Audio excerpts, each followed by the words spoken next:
안녕하십니까. 반갑습니다. 취업대장 윤대장입니다. 자, 오늘은 좀 작은 화면으로 인사를 드립니다. 그 이유가 있습니다. 신용보증기금 자소서 항목 분석이기 때문입니다. 자소서가 매우 길다라는 걸 보여드리고 싶었어요. 즉, 다시 얘기하자면 지금 현재 3번, 4번 매우 길잖아요. 이 길다라고 얘기를 하는 것은 뭐냐면 우리 조건을 이만큼 줄 테니까 그만큼에 대한 부분들을 잘 감안해서 너희들이 써줬으면 좋겠어 라고 이렇게 얘기를 하고 있는 거예요.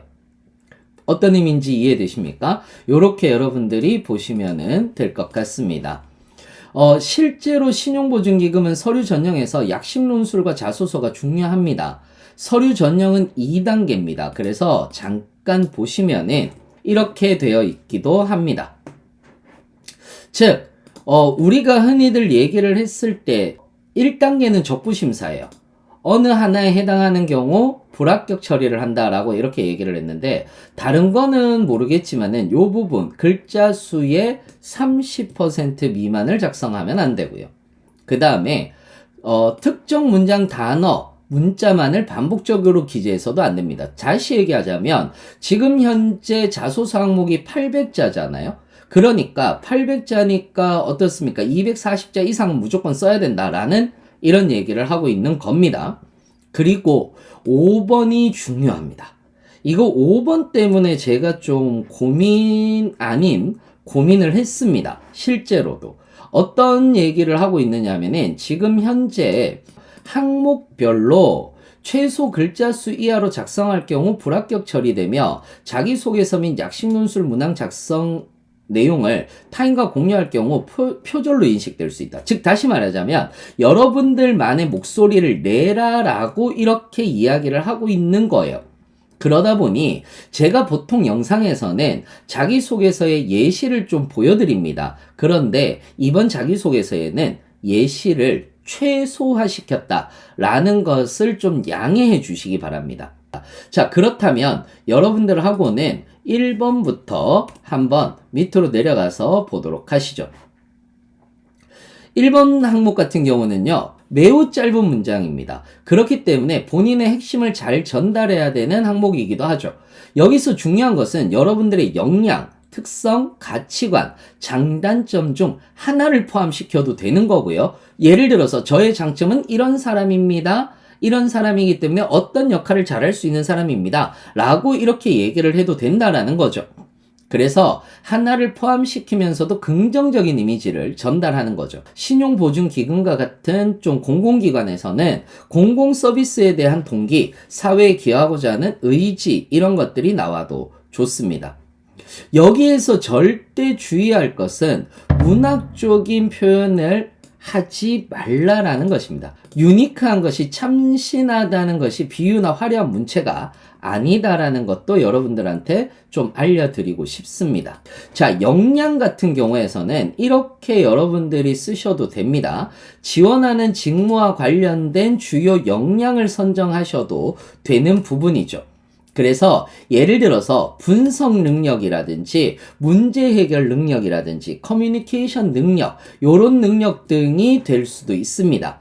이런 것들은 직무기술서를 보면서 지식, 태도, 기술 중 하나를 선택해서 작성해도 되는 겁니다.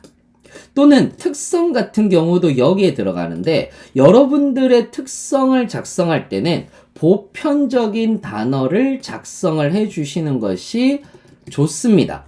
예를 들어 끈기, 유연성, 창의성이 있는 거죠. 제가 문학적인 표현을 하지 말라는 것이 바로 여기에 들어가 있는 부분입니다. 그 다음 세 번째, 가치관이 있습니다.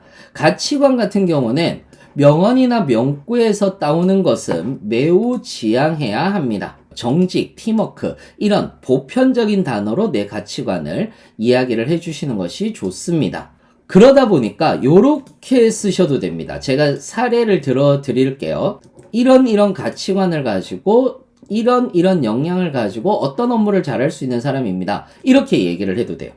또는 요렇게 쓰셔도 됩니다. 저는 정직, 창의성 그리고 팀워크를 중시하는 해결 중심의 커뮤니케이터입니다. 이렇게 얘기를 해도 되고요. 자, 이제 2번입니다. 2번 같은 경우는 공동의 성과 창출을 위해 본인이 특별히 기여했던 경험이다 라고 이렇게 얘기를 하고 있어요. 발생한 무임승차자 발생, 규칙 미준수, 결론 미합의, 이게 정말 중요합니다. 등의 갈등 상황이다 라고 이렇게 얘기를 했어요. 즉 다시 얘기하자면 갈등 상황을 이렇게 세 개로 정의 내리고 있는 거죠. 그러다 보니까 사례 등을 정확하게 가지고 오시는 것이 매우 중요하다라고 이렇게 생각을 하시면 될 것 같습니다. 예를 들어서 이렇게 얘기를 할 수도 있을 것 같습니다. 무임승차자의 사례 같은 경우는 팀 프로젝트에서 일부 팀원이 주어진 업무에 참여하지 않거나 기여도가 현저히 낮은 경우에도 여기에 들어갈 수가 있을 거예요. 혹은 규칙 미준수 사례도 여기에 들어가지 않을까 이렇게 생각을 해볼 수가 있는 거죠. 즉, 팀 내에서 합의한 규칙이나 절차의 일부 팀원이 지키지 않아서 프로젝트의 효율성과 팀워크에 문제가 발생한 사례들도 될 수가 있습니다. 그리고 결론 미합의 사례들도 있을 수 있어요. 결론 미합의 사례라고 얘기를 하는 것은 뭐냐 하면은 의사결정 과정에서 팀원 간의 의견이 분분해서 결론에 도달하는데 어려움을 겪는 사례들도 여기에 들어간다라고 이렇게 생각을 해볼 수가 있는 겁니다. 그래서 무임승차자는 어떤 식으로 내가 해결을 했느냐라는 것이 중요한 거잖아요. 그래서 무임승차 현상을 일으키는 팀원과 1대1로 만나서 문제의 원인을 파악하고 개선을 위한 구체적인 방안을 모색해야 된다는 거예요. 업무를 재분배해야 되는 거고요. 그리고 우리가 책임감을 가질 수 있도록 해 주어야 한다라는 거. 요런 것들도 굉장히 중요한 하나의 사례로 이야기를 해줄 수가 있을 것 같습니다. 규칙 미준수 사례는 다음과 같은 사례들도 될 수가 있는 거죠. 예를 들어서 규칙 미준수 같은 경우는 규정에 대해서 팀 내에서 규정에 대해서 숙지를 시키면 되는 거거든요. 그러다 보니까 전체 회의를 통해서 합의된 규칙과 절차를 명확하게 하고 중요성을 강조하는 이런 부분들도 될 수가 있는 거고요. 동기부여 같은 경우는 규칙 준수의 중요성과 장기적인 팀의 성공을 위한 필요성을 강조해서 동기를 부여할 수도 있는 겁니다. 그 다음 결론 미합의 같은 경우에서는 중재자 역할을 해야죠. 구성원의 이야기를 모두 듣고 의견을 모아서 내가 잘 정리를 했습니다 라는 이 얘기를 해주시면 좋다 이렇게 생각을 하시면 될 것 같은데요. 자, 그래서 여기에서 우리가 2번 항목들을 볼 때 남다르게 기울였던 이거에 속지 마세요. 절대 이거에 속지 마세요. 그래서 반드시 요 조건에 맞춰서 여러분들이 작성을 하시고 여러분들의 경험담을 가지고 목소리를 내는 이런 연습이 되어야 된다라고 이렇게 생각을 하시면 될 것 같습니다.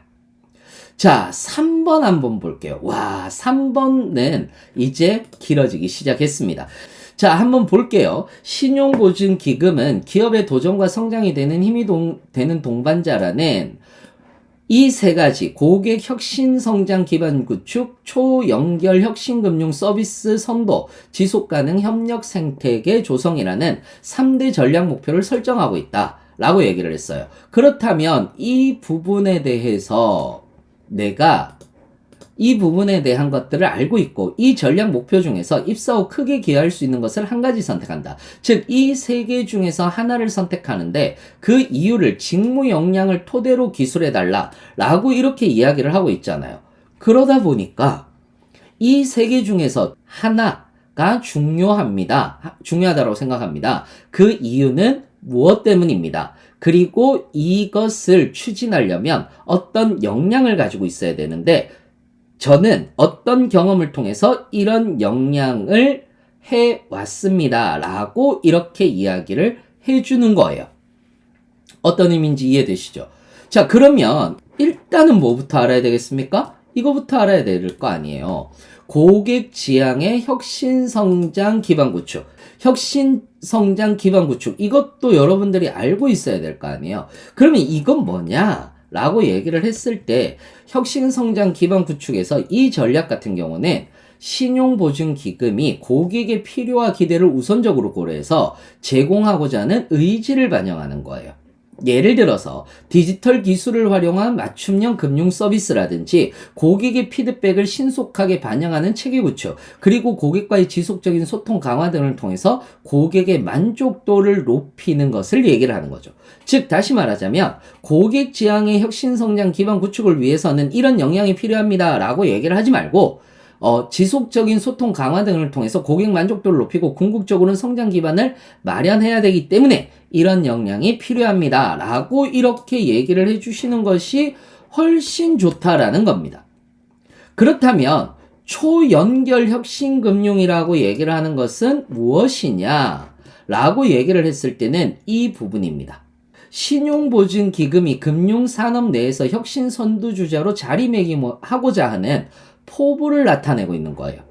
초연결은 다양한 디지털 플랫폼과 기술을 통해서 금융기관 간의 연결입니다. 그래서 인공지능, 빅데이터, 블록체인 등 최신 기술을 적극적으로 도입하고 있는 거죠. 예를 들어서 지금 현재 2번 문제의 이 내용, 그러니까 약술의 2번 문제의 이 내용이 나와 있습니다. 사실상. 요게 약술에 있는 내용인 거거든요. 약술 문제인 건데 여기에서 AI 기반의 바사를 오픈해서 경영 환경을 입체적으로 분석해서 이런 것들을 하고 있다라는 거 아니에요. 그래서 이런 부분들에 대한 것들을 우리는 하고 있어요 라고 약술에서도 나오고 있기 때문에 요 부분도 굉장히 중요하게 다루고 있는 부분 중에 하나인 거죠.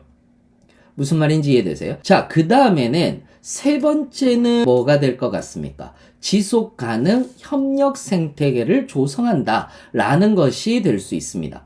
이 전략 목표는 신용 보증기금이 지속 가능한 발전을 위해서 이해관계자와 다양한 협력을 강화해야 되기 때문에 그렇습니다. 그래서 지속 가능한 협력 생태계를 구축해야 되기 때문에 이런 역량이 필요합니다 라고 이렇게 얘기할 수 있는데 이를 바탕으로 제가 고객 지향 혁신 성장 기반 구축, 초연결 혁신 금융 서비스 선도, 지속 가능 협력 생태계를 구성하는데 필요한 역량을 제가 작성을 해 봤어요. 이거는 직무 기술서를 바탕으로 해서 제가 작성한 것입니다. 그래서 지식은 고객 서비스의 상담 관련 지식을 저는 가지고 있습니다 라고 이렇게 이야기를 할 수도 있는 거죠. 그 다음에 기업 고객의 니즈와 트렌드를 이해하는 지식을 가지고 있습니다 라고 이렇게 이야기를 할 수도 있어요. 또는 CRM 활용 능력, 고객 특성에 기초한 마케팅을 얘기를 하는 거죠. 그 마케팅을 지원, 평가하는 것에 대한 이론을 알고 있습니다 라고 얘기를 해도 되고요. 고객의 니즈에 대한 분석을 할 수 있습니다 라는 요런 고객 니즈를 파악했던 경험이라든지 이런 것들을 가지고 여러분들이 작성을 해주셔도 될 것 같습니다. 혹은 IT 쪽 같은 경우는 이 부분이 굉장히 많이 쓰이겠죠. 초연결 혁신금융이라든지 이런 것들을 할 때 저는 UI나 UX에 대한 디자인 및 개발 기술 능력을 가지고 있습니다 라고 얘기를 해도 되고요. 디지털 변화에 유연하게 대응하는 자세를 늘 가지고 있다 라고 이렇게 얘기를 해도 될 것 같습니다. 다시 얘기하자면 내가 어떤 네트워크 기반의 어떤 것들을 했다라든지 또는 내가 어떤 언어를 쓸 수 있다라든지 이런 부분들을 여러분들이 이런 교육을 받았다라든지 이런 것들을 가지고 얘기를 할 수도 있다라고 보시면 됩니다. 그 다음 세 번째는 지속 가능 협력 생태계를 구성한다 라고 이렇게 얘기를 할 수도 있는데요. 이 부분 같은 경우는 저는 ESG와 관련된 공부를 해본 적이 있다 라고 이렇게 이야기를 하셔도 되고요. 그 다음에 재무제표 및 현금 흐름의 분석 기술을 가지고 있다 라고 이렇게 얘기를 해도 됩니다. 그래서 여신이라든지 이쪽은 지속 가능 협력 생태계를 구성하는 요 부분에 들어가거든요. 그래서 요렇게 여러분들이 알고 계셔도 된다라고 보시면 될 것 같습니다. 자, 4번으로 들어가 보도록 합시다. 4번은 이건 독해 능력이 필요한 것 같죠? 거의. 신용보증기금은 담보력이 부족한 중소기업을 종합적으로 분석, 심사, 판단해서 중소기업이 은행으로부터 대출을 받을 수 있도록 서비스를 제공하고 있다. 이렇게 얘기를 하는 이유는 신용보증기금이 뭐 하는지 또 모르고 오지 말라라는 얘기예요. 높은 수준의 업무 역량이 필요하다. 즉, 여기에서 필요한 역량에 대한 것들을 알고 있니? 라고 얘기를 하고 있고요. 여기서 이 부분을 제가 강조하고 싶은데 또 하나 있습니다. 즉, 다시 얘기하자면 저는 이런 역량을 가지고 있고, 그리고 이러다 보면 다른 이해관계자들과 충돌이 일어날 수도 있는데 저는 이러한 이해관계를 잘 해결할 수 있습니다 라고 쓰는 거고요. 그렇게 쓸 때 저는 가족 내, 직장 내 라고 이렇게 얘기를 하는 겁니다. 또한 민원인으로부터의 민원, 가족관계, 동료관계, 회사 하는데 어려운 놓이게 되었을 때 내가 이러한 상황을 어떻게 극복할 거냐? 여러분들이 뭐를 얘기를 해줘야 됩니까? 역량 강화를 위해서 내가 어떤 목표를 가지고 있습니다 라는 이 얘기를 먼저 해주는 거예요. 그래서 저는 이런 것들을 강화시켜 나가려고 합니다 라고 이렇게 얘기를 할 수도 있는 거예요. 즉, 중소기업이 대출을 받을 수 있도록 역량이 필요한데 이 역량을 여러분들은 어떻게 키울래? 라고 이렇게 얘기를 했을 때 저는 어떤 역량? 산업 및 시장 분석 능력을 향상시키려고 합니다 라고 이렇게 이야기를 해도 되고요. 또는 민원인들에게 원칙을 지키겠다 라는 이런 얘기를 해주셔도 되는 겁니다. 예를 들어서 갈등 관계에 있었을 때 저는 뭐를 했다? 원칙을 지켰다 라는 사례를 쓰거나 아니면 공정했다 라는 사례를 쓰면 되는 거고요. 그리고 신뢰를 주었다 라는 이런 얘기들도 여러분들이 해주시면 되는 겁니다. 그래서 이 부분에 대한 것들을 내가 갈등이라는 역량이 존재를 하는데 그 갈등의 역량을 내가 어떤 식으로 풀어나갔다 라고 이야기를 해주시면은 훨씬 더 좋지 않을까 라고 이렇게 생각을 해봅니다. 5번 같은 경우는 공기업인으로서의 기본 인품과 금융인으로서 성장 자질을 갖추고 신보의 미래를 가치를 창출하여 사회적 책임을 다하는 인재. 여기서 기본 인품은 뭐냐? 라고 얘기를 했을 때 책임감과 공공성입니다. 즉, 신의 성실의 원칙을 가지고 있어야 되죠. 신의 성실의 원칙이라고 얘기를 하는 것은요, 사회 공동생활의 구성원으로서 법률 관계를 형성할 때 상대방에게 기대되어 있는 행위 방식을 신뢰합니다. 이에 따라 행동하게 되는데 당사자의 일방에 이러한 기대는 보호되어야 되고요. 상대방은 상대방의 정당한 기대를 저버리지 말아야 된다는 거예요. 다시 얘기하자면 책임감이 있어야 된다는 거죠.